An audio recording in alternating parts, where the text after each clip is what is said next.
I'm Rachel. Welcome to my channel and another week of what my family had for dinner.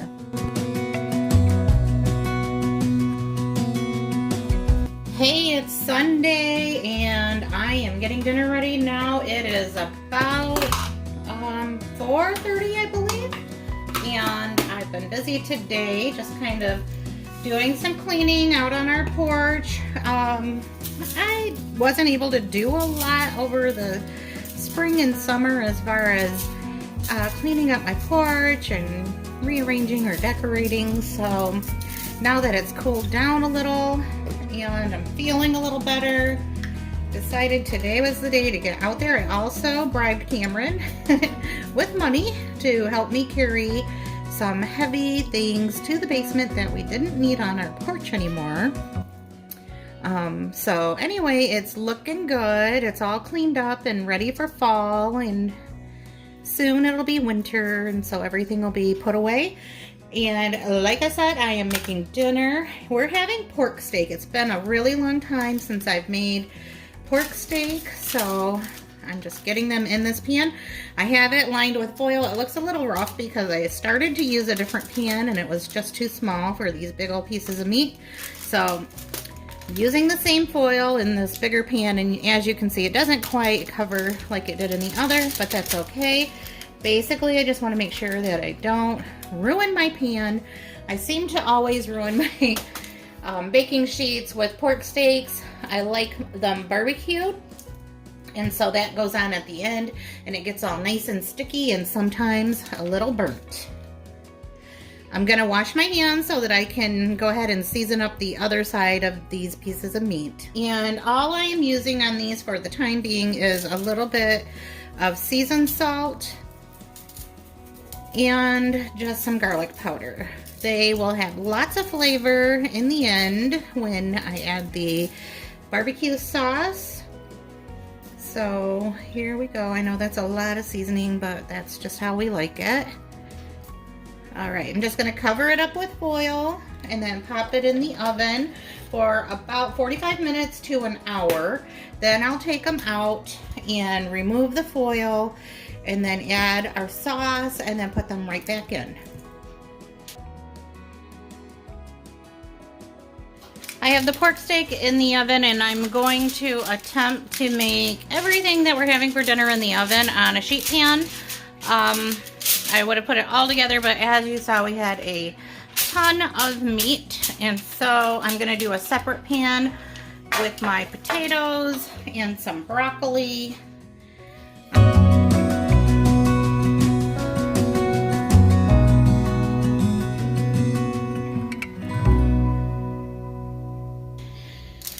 Okay, so I have my potatoes all diced up and they're on most of this baking sheet, and I'm going to start adding my broccoli and sweet potatoes.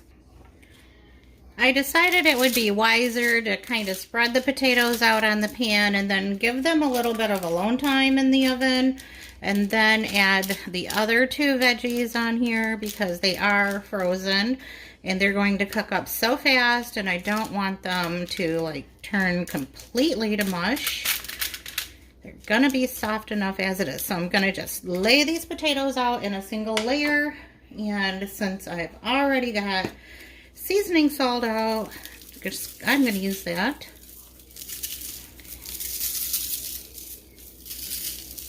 It's just handy. And then we have some garlic powder.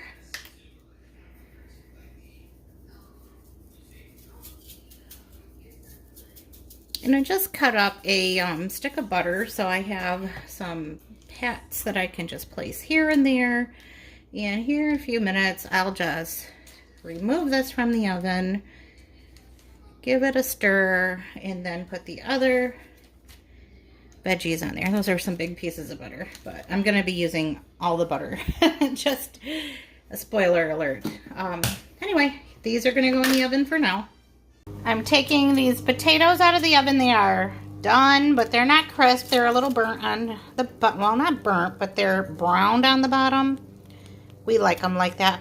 Anyway, I had to put it on the bottom rack because my pan that I had my pork steak in, taking up all the room on the top rack. So let's see what we've got going on here. It's looking like they shrunk down a little, which is fine because they were huge. And I was expecting to have to pour off some grease on these, but as you can see, there's barely any in the bottom of the pan, so that's good. I'm just gonna get my barbecue sauce and get them sauced up and then put them back in the oven to finish cooking.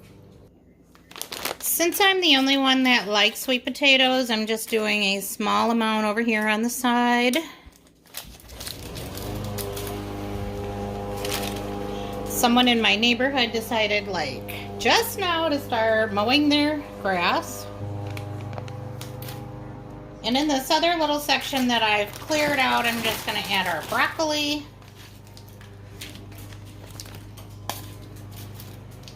And I am using frozen broccoli today.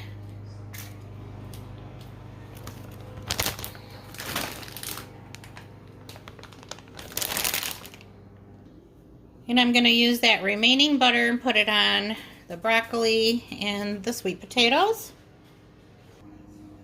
Just going to do a little salt on the sweet potatoes and the broccoli. I'm just adding a little bit of cheese on top of those potatoes just to kind of cover them a little, and then when we get them out, we'll smother them, meaning sour cream. Maybe that's not what that means, but that's what it means tonight. Now I'm just going to add that barbecue sauce right on top. We're going to put them back in the oven. I'm wondering why they didn't make much grease this time. I mean, there's still some, but you know, that's what makes the flavor. All right, and I'll just save some of that sauce in case we need some in the end.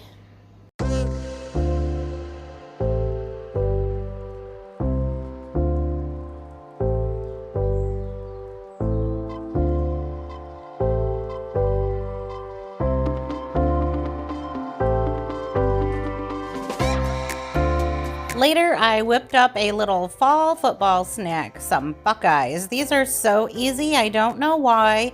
I always put them off until around Christmas time when they are perfect for snacking whenever, particularly feels like a fall food to me. So I just got started by adding some powdered sugar to my butter, which is softened. I'm using a glass dish here in place of a mixing bowl just because it was the size that I needed. I added my peanut butter and just worked on getting it all mixed together until it was the squishy consistency. I did put these in the freezer for just a few minutes, just like the recipe calls for.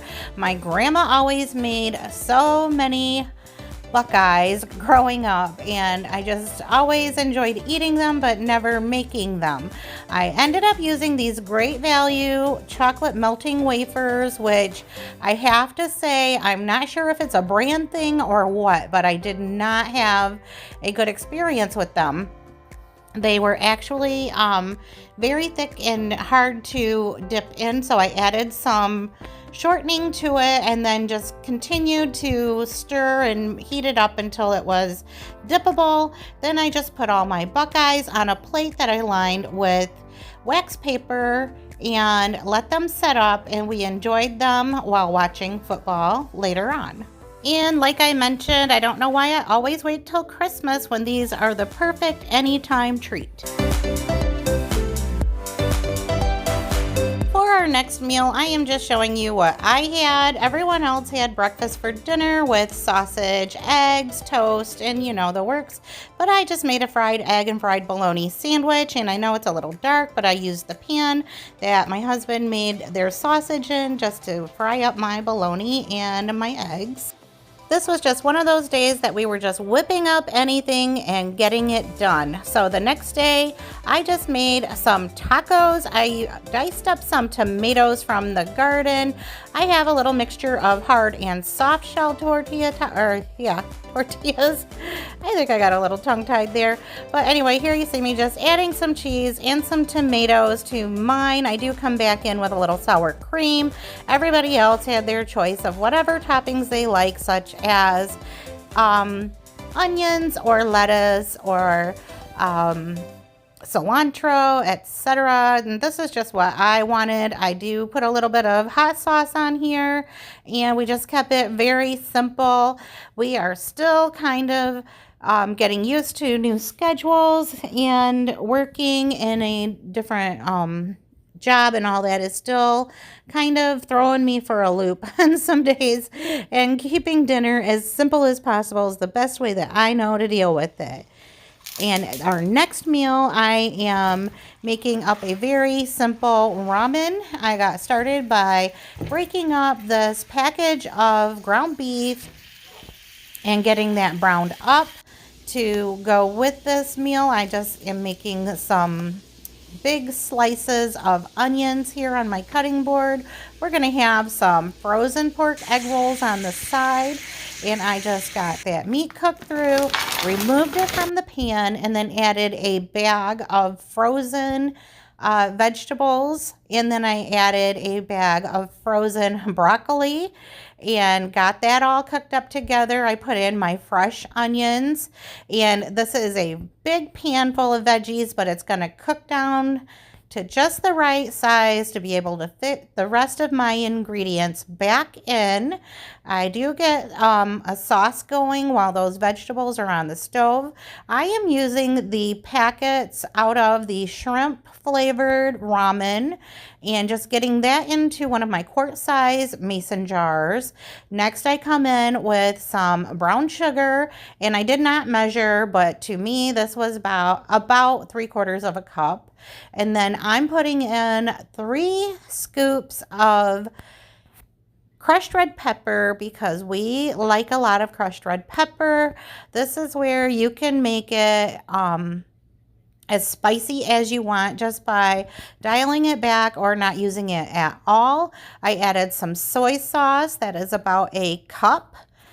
And then I put in some huge scoops of minced garlic. And again, this is just how we prefer this.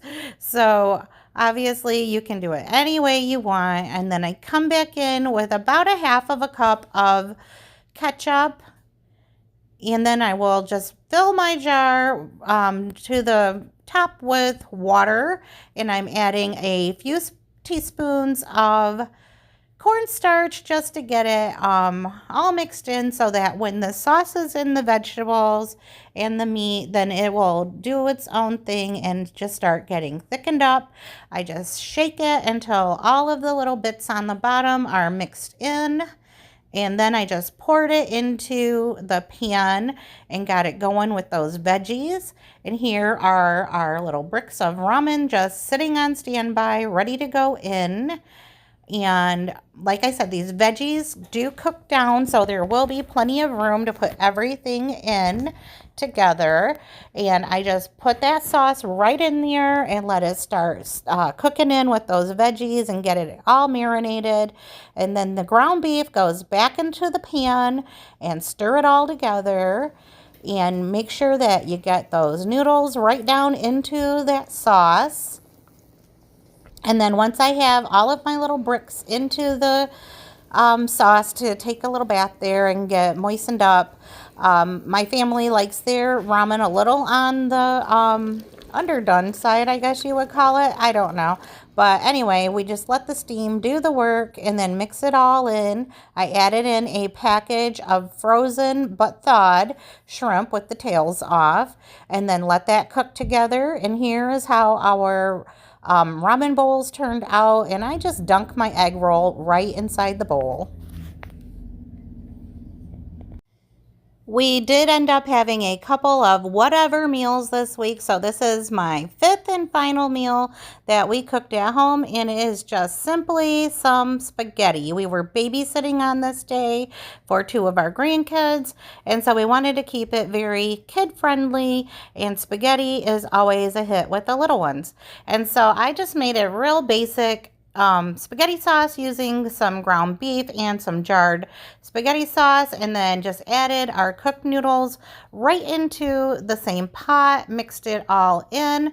We did have people coming and going on this day, so not everybody was eating at the same time, and whenever that happens, I like to make sure that I mix my noodles right into the sauce because they keep better that way. And so generally I do make our spaghetti mixed together so that people can eat it later if they're not home and whatnot. And I just sprinkled on some grated Parmesan cheese right into the spaghetti sauce just to give it a little extra flavor. And I know that the kids like the cheese, and so does Grandma. So that's what I'm doing here. Just putting some of that cheese topping in, mixing it in, and then I'm going to just put the lid on and let it continue to simmer. And I did make sure that my noodles were a little undercooked so that they could soak up some of that sauce and be really nice and tasty. So I did use a bag of garlic bread, just keeping it real easy, like I said.